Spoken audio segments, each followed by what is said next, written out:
más amplio de esta unidad. Bueno, hablar de espondiloartropatías seronegativas, en estas primeras diapositivas, más que todo va a mencionar acerca de la historia de la denominación de estas enfermedades. Definición. ¿Qué son las espondiloartropatías? Son un grupo de enfermedades reumáticas crónicas que comparten características clínicas, genéticas, patogénicas y radiológicas que las identifican y a la vez las diferencian claramente de otros procesos osteoarticulares inflamatorios.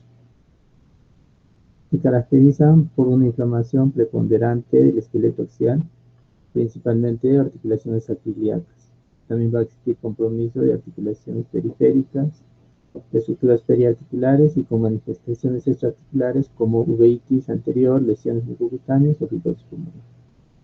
Existe un hecho bien importante, una fuerte asociación al complejo mayor de histocompatibilidad HLB27 y por la negatividad al factor reumatoide, hecho por el cual estas enfermedades se van a denominar espondiloartropatías seronegativas. La característica histopatológica importante es la entesitis. Lo vamos a ver más adelante. Prevalencia de espondiloartropatías en la población blanca existe un aproximado de 1.9%. Existe una variación, no va a ser igual en todas las regiones del mundo. Y en general también existe una variación de acuerdo a la región a la presencia del HLA-B27. Acá vemos algunas asociaciones de las espondiloartropatías con el HLA-B27. También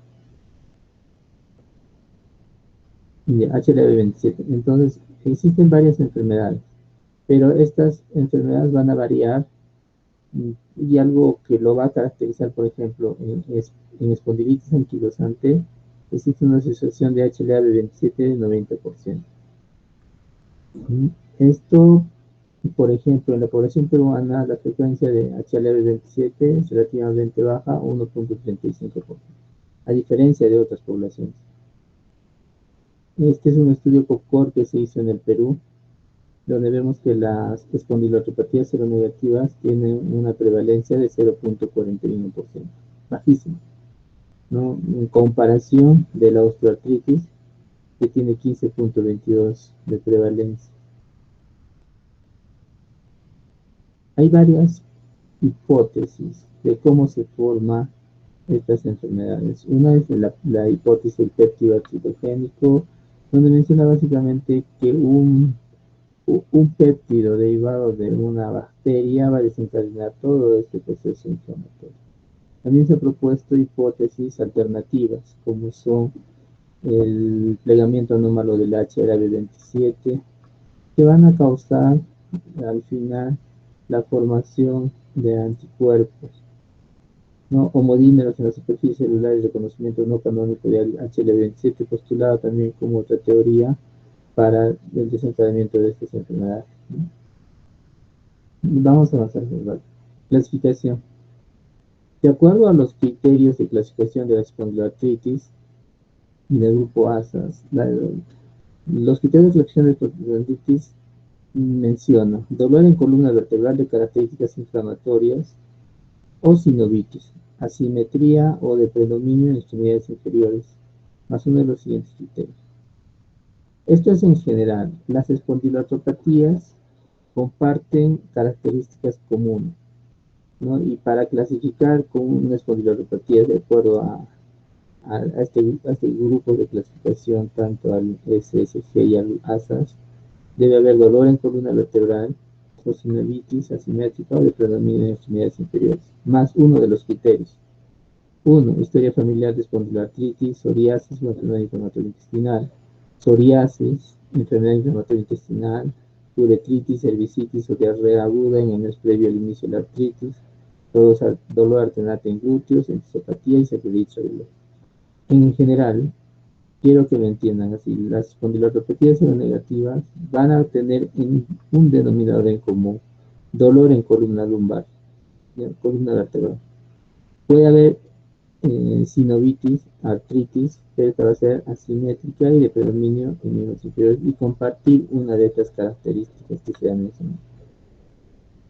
La clasificación clásica de las espondiloartropatías: tenemos a la espondilitis anquilosante, tenemos a la artritis psoriásica, a la artritis reactiva, a la colitis ulcerativa intestinal, ¿no? La artropatía de este tipo de enfermedades, y la espondilitis anquilosante juvenil, que todas en común tienen como denominador común también la sacroiliitis. Bien, vamos a desarrollar nosotros espondilitis anquilosante, artritis psoriásica, artritis reactiva. No vamos a hacer la artropatía intestinal, no es muy común, y la espondilitis anquilosante ya se ha visto este tema en el foto. La clasificación actual es de espondiloartropatías varía. Entonces vamos a tener criterios de clasificación.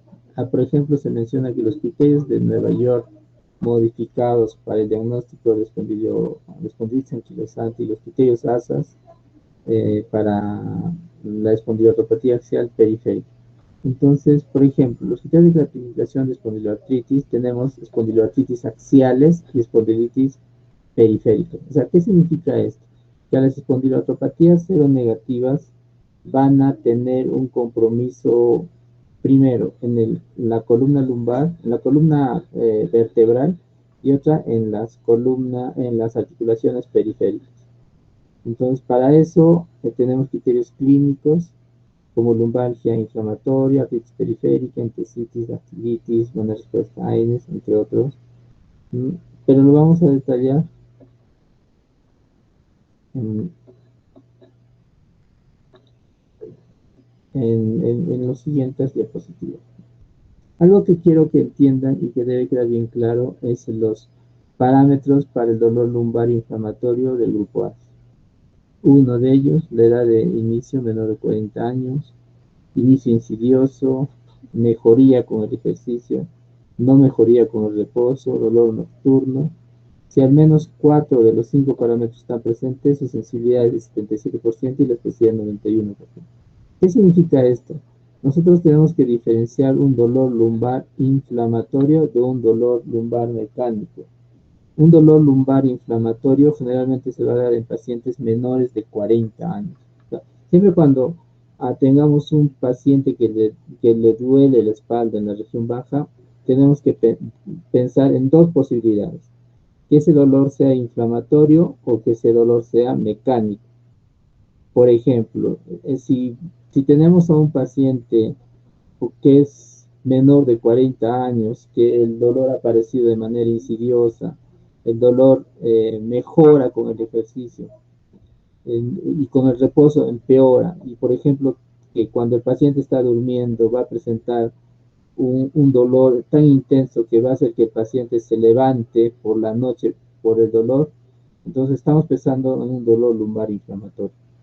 Es difícil a veces de hacer un diagnóstico, porque generalmente la mayoría de dolores lumbares se relacionan a un dolor tipo mecánico. Mecánico generalmente se refiere a un dolor o algún tipo de contractura muscular, alguna hernia de núcleo pulposo, alguna espondilolistesis o algún tipo de irritación en la columna lumbar, o dorsal, alguna fractura, una deformidad vertebral, algo que generalmente se deba a una génesis mecánica, ¿no? Una alteración de la morfología.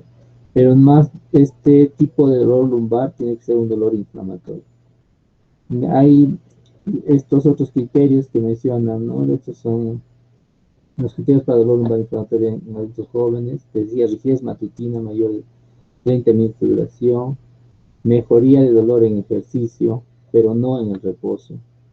Se despierta debido al dolor lumbar solo durante la mitad de la noche y tiene un dolor glúteo alternante. Son características muy importantes del dolor inflamatorio. Las características objetivas son comunes.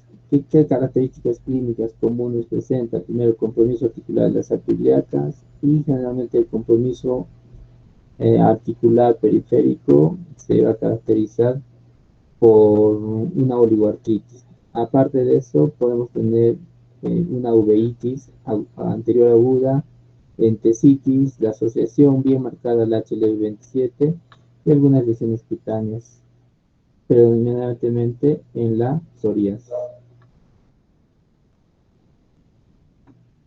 Acá, por ejemplo, vamos a ver algunas características radiológicas de cisdemófitos. Lo vamos a ver mejor acá.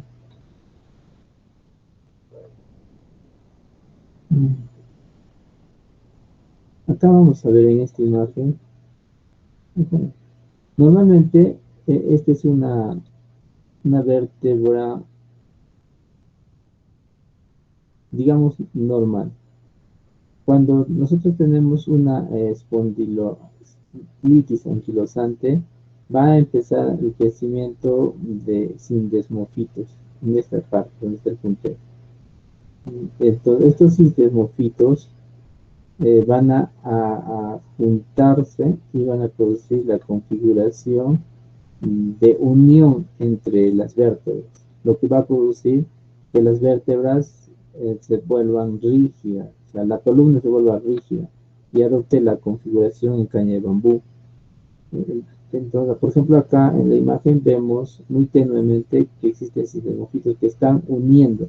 En términos simples, digamos que son una especie de cachitos que le crecen a las vértebras, y estos cachitos de las vértebras inferiores se van a unir con los de las vértebras superiores y van a producir una rigidez muy marcada en el paciente. ¿Sí? Vamos a avanzar. La espondilitis anquilosante es el prototipo de enfermedad de las espondilopatía seronegativa. ¿Qué es lo que sucede? Ustedes vean acá, normalmente debe haber un espacio entre vértebra y vértebra, pero los sindesmofitos se han unido y han configurado la fusión de las vértebras.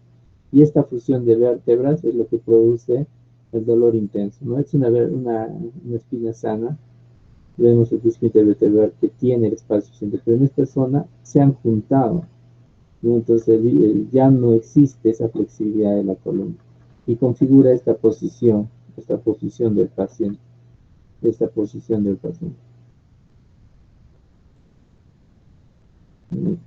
Entonces, por ejemplo, ¿qué es la espondilitis anquilosante? Es una enfermedad autoinmune progresiva que afecta principalmente el esqueleto axial y gran predominio en las articulaciones axilares. Existe una fuerte asociación con el complejo de histocompatibilidad HLA-27.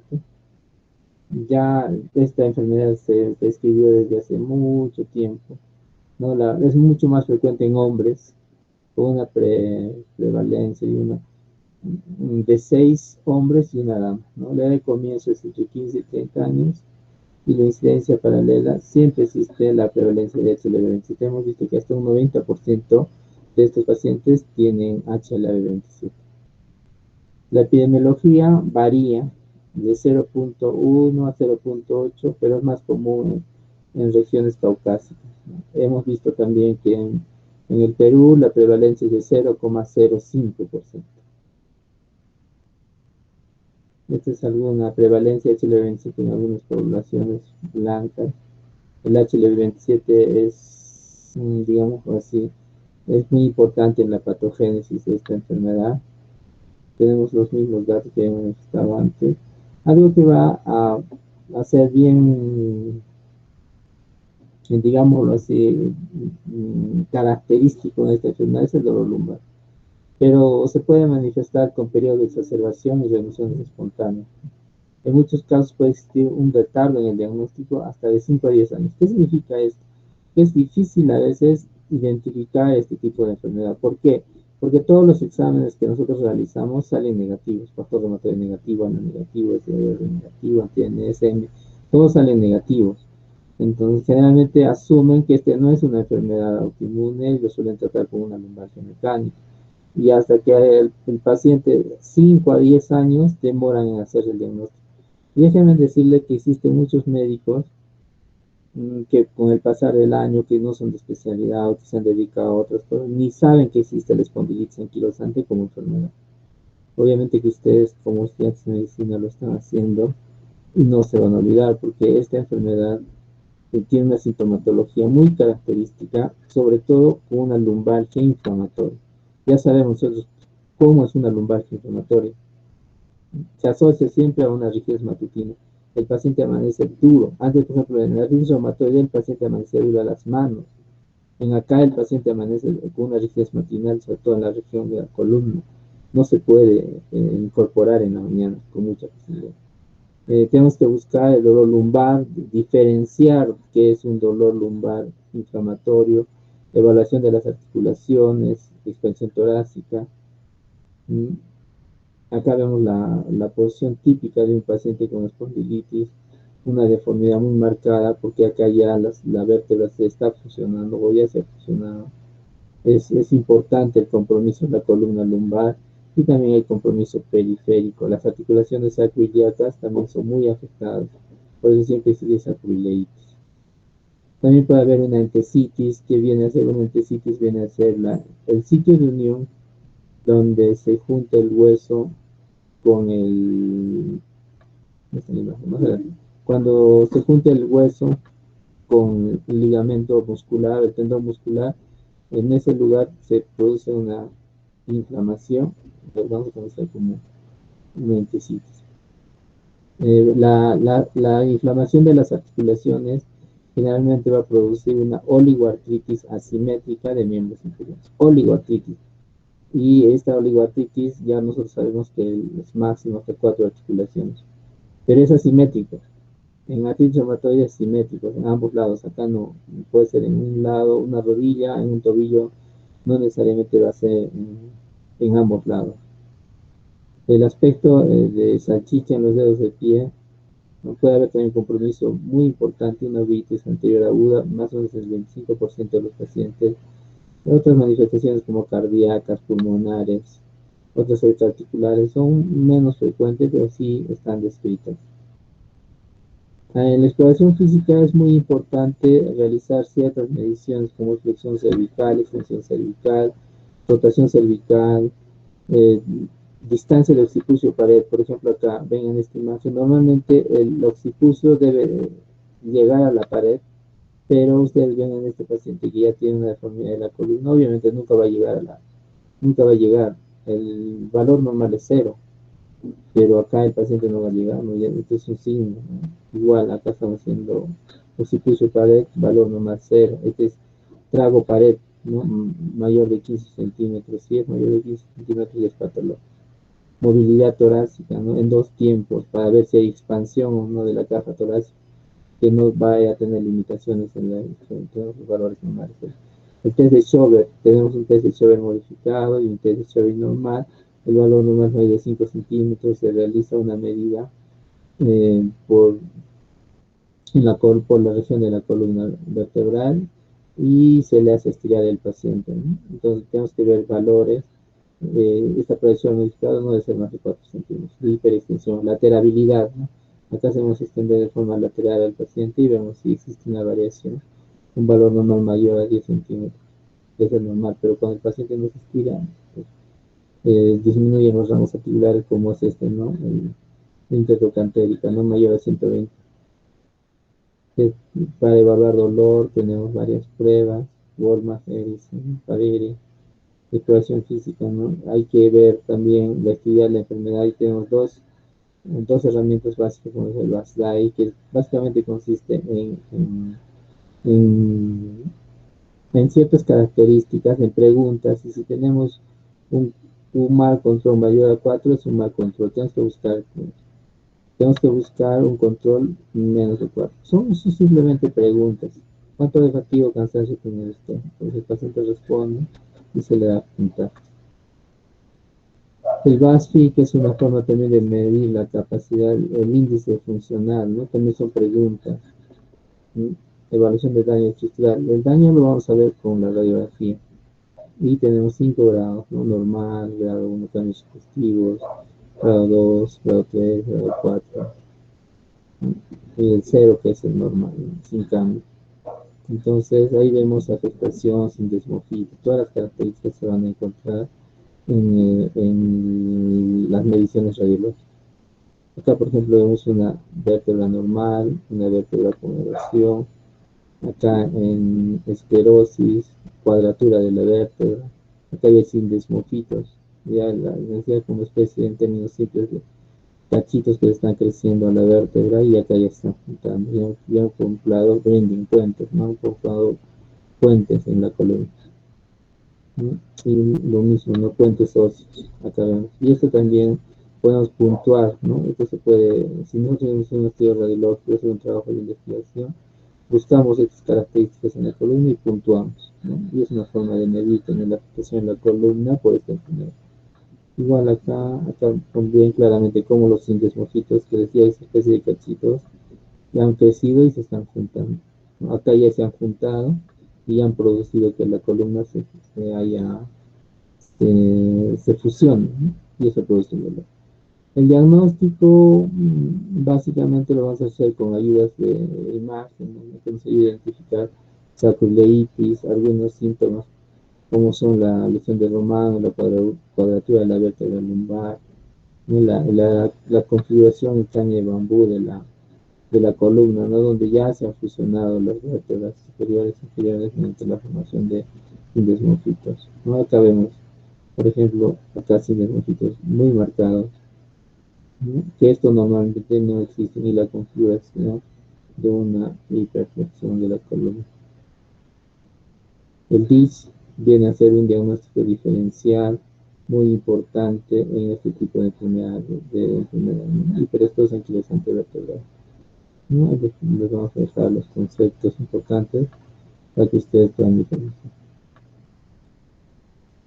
El pronóstico, los primeros 10 años son los más agresivos, se necesitan 20 años para una anquilosis completa de la columna. Esto no va a empezar rápidamente, pero han visto ustedes anteriormente que hasta se demoramos a 10 a 15 años en hacer un diagnóstico. Bien, entonces, en muchos de los casos es muy importante hacer un diagnóstico temprano para tener un pronóstico favorable. Vemos la evolución de un paciente del 47 una posición normal, al 57 cómo vaya están las columnas, del 77 mucho más, del 72 un compromiso muy marcado de la columna. Tratamiento, se dice que los AINES constituyen la primera línea de tratamiento en estos pacientes. Deben generalmente brindarse AINES a dosis plenas y medir 3 meses. A pacientes le vamos a dar AINES a dosis plenas por 3 meses. Y si es que no encontramos respuestas, tenemos que estar pensando en otras alternativas. Y una de las alternativas principales vienen a ser los fármacos biológicos. Si regresamos las diapositivas, vemos que la sulfasalazina va a ser usado sobre todo en compromiso periférico, es decir, en artritis, en entesitis, en dedos en salchicha. Sulfasalazina tiene evidencia inconclusa en el compromiso de la columna lumbar. Ya no hay asociación, no se ha visto que funciona. Metotrexato y loflunomida pueden ser usados en artritis periférica, pero de referencia siempre vamos a usar sulfasalazina como primera opción. Fármacos biológicos definitivamente son los mejores, los anti-TNFs pues, presentan muy buena respuesta en estos tipos de cáncer. Pero ya se están usando otros nuevos medicamentos como secukinumab, que inhibe la interleucina 17 para el tratamiento espondilioso. Eso es lo que estamos haciéndolo un poco rápido porque vamos a entrar a artritis psoriásica. La artritis psoriásica viene a ser una enfermedad que pertenece al grupo de las espondiloartropatías seronegativas. Y vemos que normalmente estas lesiones que son de psoriasis, estas que ustedes ven, generalmente van a estar en las zonas de flexión, como son codos, rodillas, y en zonas cercanas al cuero cabelludo y en partes anterior o posterior del tórax. Y esta psoriasis va a condicionar la aparición de enfermedades como artritis. Si un paciente que tiene psoriasis puede ser artritis, no todos van a ser artritis, pero puede hacer. Entonces ustedes ven con una imagen de una mano con psoriasis, decimos que es una enfermedad crónica, inflamatoria, compleja y heterogénea que pueden hacer 25% de los pacientes que tienen psoriasis pueden hacer una artritis psoriásica. Existen cambios inflamatorios en las cápsulas articulares, tendones, ligamentos, ¿no? Algo que va a caracterizar es que la artritis de la artritis psoriásica es una oligoartritis, ¿no? En todas las espondiloartropatías seronegativas son oligoartritis, asimétricas. El factor reumatoide es negativo, ¿no? Afecta igual a hombres y a mujeres, una incidencia de 6 casos por 100.000 personas, ¿no? Tiene un pico de incidencia entre la tercera y quinta década, una edad diagnóstico promedio de 48 años. Y los criterios de Caspar son los criterios que nos ayudan a diagnosticar este tipo o clasificar esta enfermedad. La etiología no es no se conoce, ¿no?, como muchas enfermedades autoinmunes, pero sí existe predisposición genética. Acá vemos algunos genes asociados a la susceptibilidad de la artritis psoriásica. Factores ambientales. En psoriasis se ha descrito el aumento de linfocitos T específicos del estreptococo beta hemolítico. Puede haber una reacción cruzada con estos antígenos y presencia en la piel. Algo que también se ha propuesto es el traumatismo, ¿no? También puede haber un factor vírico. Acá más o menos resume la relación entre la enfermedad. Acá decíamos que los queratinocitos pueden empezar un daño celular, ya sea por un trauma o por un factor infeccioso. Se presenta un DNA alterado, las células presentadoras de antígeno van a empezar a producir interferón gamma, las células dendríticas van a irse a los ganglios linfáticos, van a estimular a los linfocitos T, los linfocitos T van a producir, se van a subdividir, van a empezar a ser específicos, se van a depositar en las articulaciones, producir manifestaciones, no formar la placa de la piel como son las placas de psoriasis. Acá lo tenemos resumido, todos esos aspectos. Tenemos 1, 2, 3, 4, 5 tipos de artritis psoriásica, ¿no? La más importante es la ciliartritis asimétrica, está presente en un 40%, la más frecuente en Hollywood. Tenemos la artritis mutilante, que es una forma destructiva, presenta dedos telescopados, lisa articular típicamente falange de falange, menor del 5% de los casos. Son las características clínicas de la corte de Toronto. La corte de Toronto es una de las cortes más grandes en espondiloartropatías seronegativas y ha considerado bastantes pacientes con artritis psoriásica. Estos son la línea de tiempo en la aparición de criterios de clasificación. Y tenemos acá los criterios de clasificación de Molly-White, que son del año 73, hasta los del Caspar, los actuales, los vigentes, digamos así, que básicamente los criterios de Caspar para clasificar a un paciente en artritis psoriásica manifiesta que debe haber una artritis periférica axial o antecitis más 3 puntos en los siguientes hallazgos. Entonces tiene que haber una artritis periférica axial o antecitis más 3 puntos en los siguientes hallazgos. Le va a dar 2 puntos a una psoriasis actual, 1 punto a una historia personal o familiar de psoriasis, 1 punto a lesiones en las uñas, ¿no? Uñas psoriásicas como onycolisis, pitting o hiperkeratosis, ¿no? El factor reumatoide negativo, 1 punto. Historia actual de dactilitis o una dactilitis anterior documentada por un médico. Evidencia radiográfica de nueva formación de hueso articular, ¿no? Son criterios para poder clasificar a un paciente con ART. Entre las principales manifestaciones clínicas en la artritis psoriásica tenemos la psoriasis, propiamente dicha, lesiones que se van a presentar, como les decíamos, en zonas de extensiones o muy cercanas al cuero cabelludo. También existen lesiones a nivel de las uñas, no pueden encontrar cambios iguales como son el pitting, hiperkeratosis, hemorragias en astilla. Y muchas de estas necesitamos ayudarnos con instrumentos que el dermatólogo tiene para poder identificar esas hemorragias en astilla, ¿no? Son como microscopios mundiales en estas zonas. Acá vemos una dactilitis, ¿no? Un dedo en salchicha, del paciente. Artritis periférica, no se olviden, en todas las espondiloartropatías seronegativas la afectación es oligoarticular y asimétrica, de preferencia en los miembros inferiores, pero también puede afectar manos, muñecas, pies y oídos. ¿Qué más? Acá vemos una dactilitis, un dedo en salchicha muy característico de las espondiloartropatías seronegativas, ¿no? Y en la artritis psoriásica también se va a presentar. Ven ustedes, solamente un dedo está inflamado. Acá también, un dedo, el resto está bien. Entonces, esto hay que pensar, y si hay que contar cuántos de estos tenemos. Si es 4 y es asimétrico, es una espondilopatía seronegativa, nos orienta a eso. ¿No? También hay dactilitis. Las dactilitis principales son las inflamatorias, las espondilopatías son las principales que se encuentran dentro de la dactilitis. Tenosinovitis, inflamación de los tendones que recurren a los tendones, las membranas, ¿no? Son manifestaciones de la enteropatía, la entesitis que decíamos, la unión del tendón muscular en el hueso, en este lugar se inflama y ustedes ven acá, es una entesitis, muy clásico en las espondilopatías seronegativas. Igual el dolor lumbar, ¿no? El dolor lumbar inflamatorio que hemos hablado.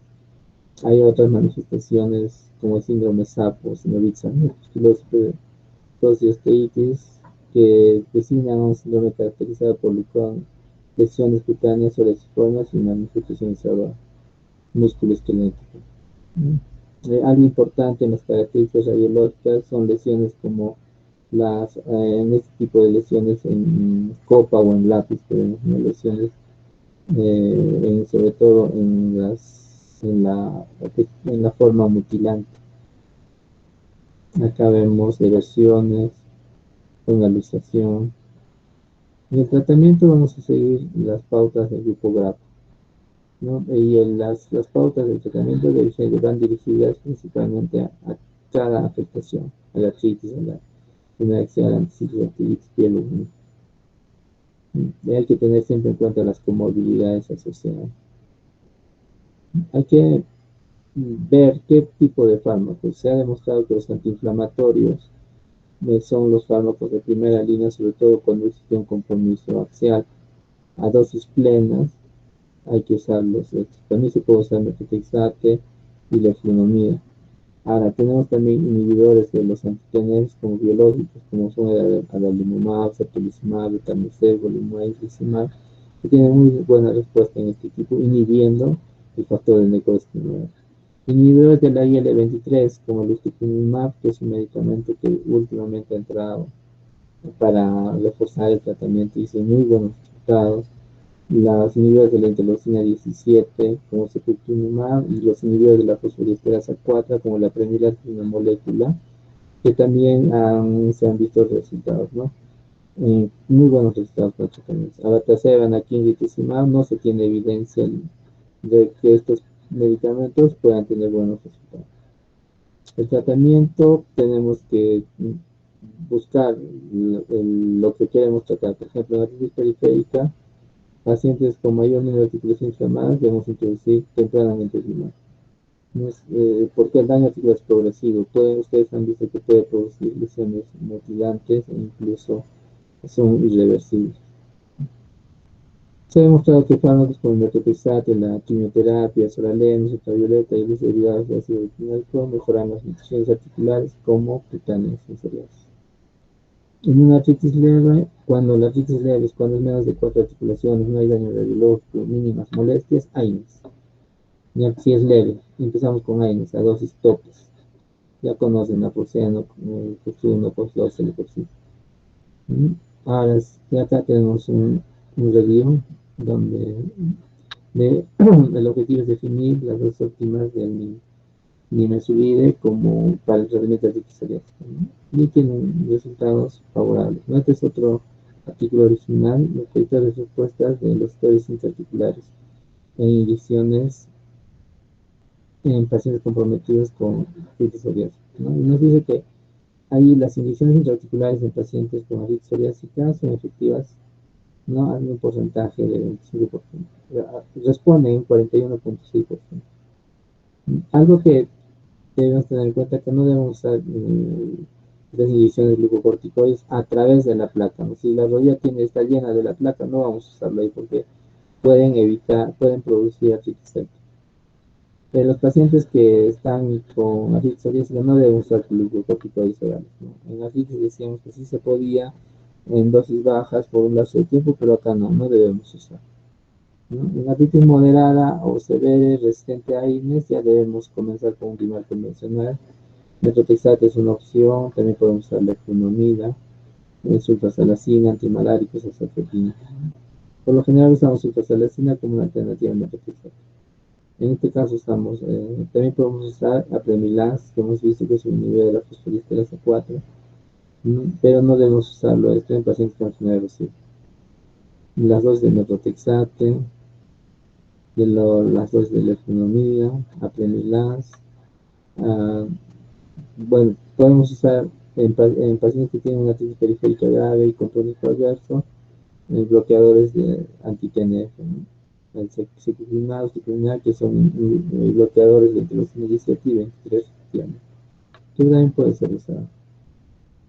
Cuando tenemos resistencia a FAME no biológicos, y, por ejemplo, tenemos pacientes cuyo recuento articular no mejora, después de 3 meses de tratamiento con DIMAR convencional con methotrexate, o que todavía tienen más de 3 articulaciones de se combina un antitenio. Entonces tenemos que usar un antitenio. Tenemos este secukinao, tiquinoas, son unas elecciones. Son varios anti-TNFs que tenemos en el mercado. Y como últimas opciones, secukinao y secukinao. El compromiso axial, la terapia para elección es de preferencia usar AINES. Ya los AINES pueden lograr remisión de la enfermedad axial, pero tenemos que darlo a AINES a dosis plenas.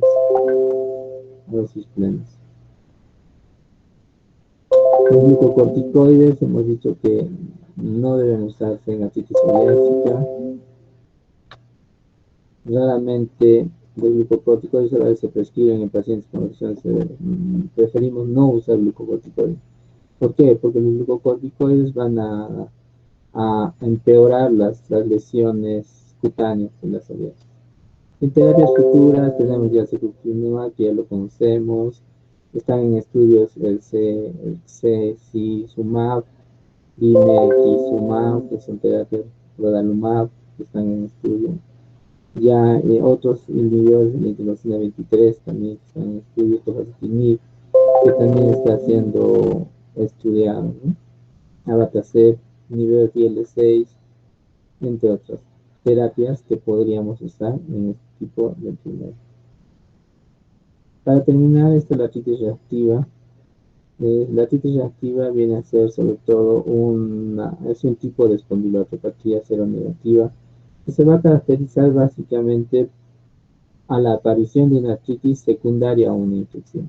Hay varios agentes inmiscuidos en esto, por ejemplo, la clamidia trachomatis, Yersinia, Salmonella, Shigella, Campylobacter, E. coli, Clostridium y clamidia pneumoniae son algunos de los agentes etiológicos que van a desencadenar este tipo de enfermedades. Entonces, tiene que haber un intervalo de varios días o semanas de una infección previa a la artritis.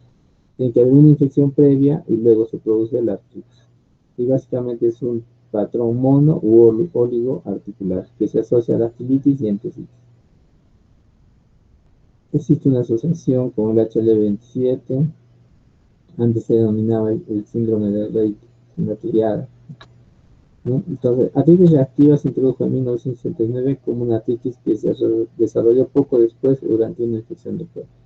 Tiene que haber una infección y luego de eso presentarse la artritis, ¿no?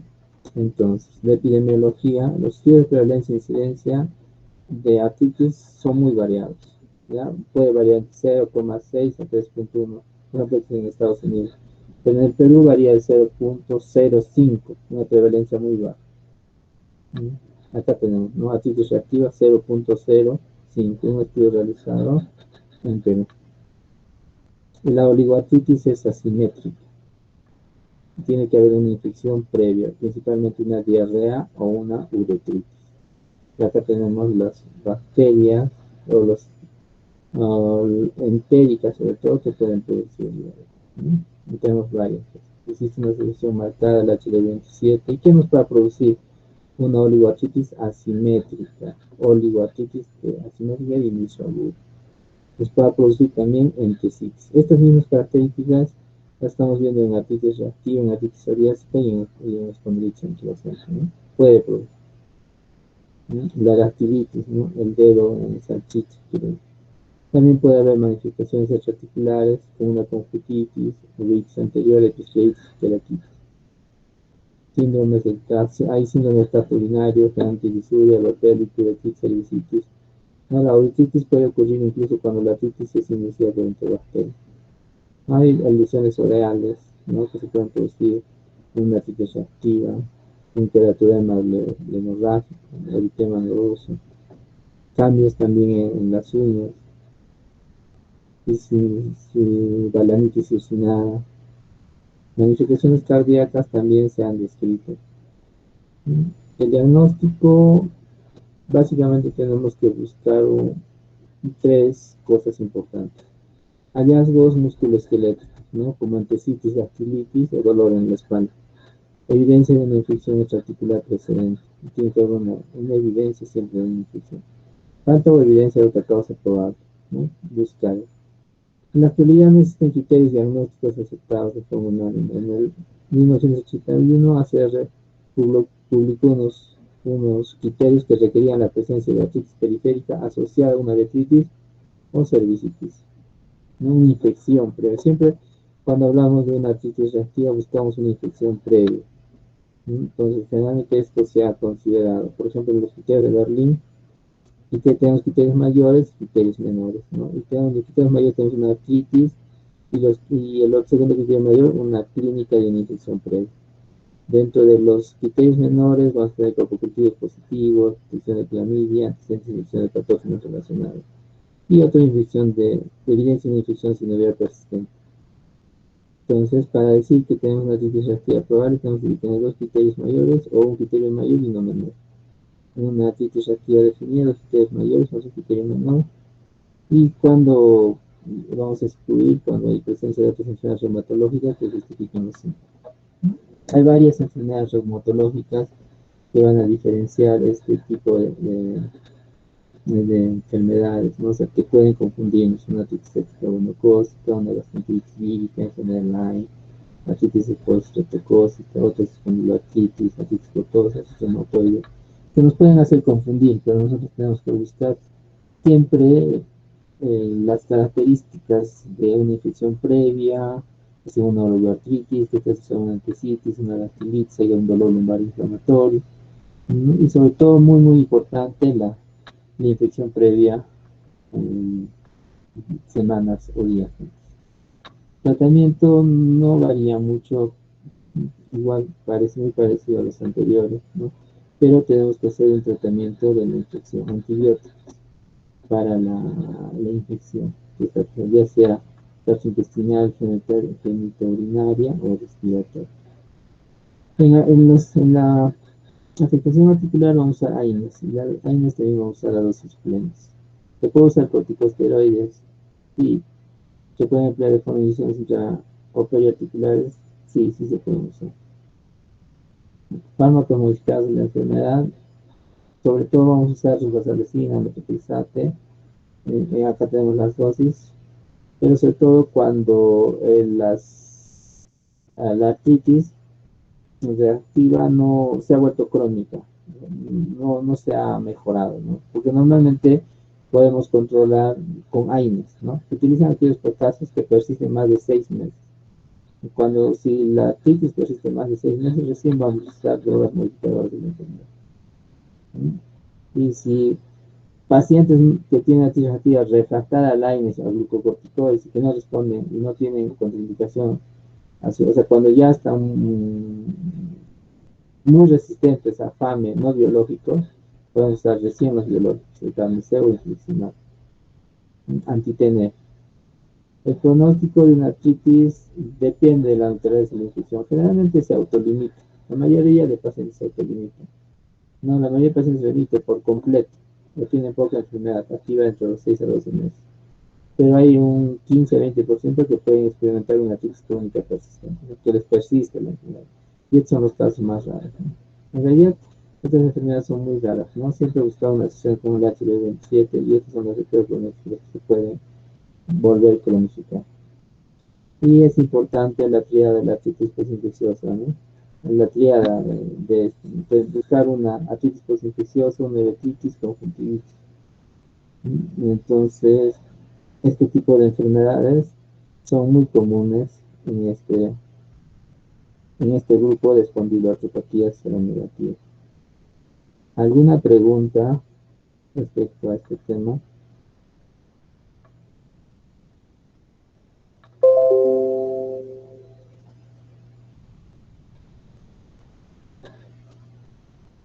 ¿Están ahí? ¿No han escuchado? ¿No me han escuchado? Doctor, buenas Sí, tardes. doctor, conforme.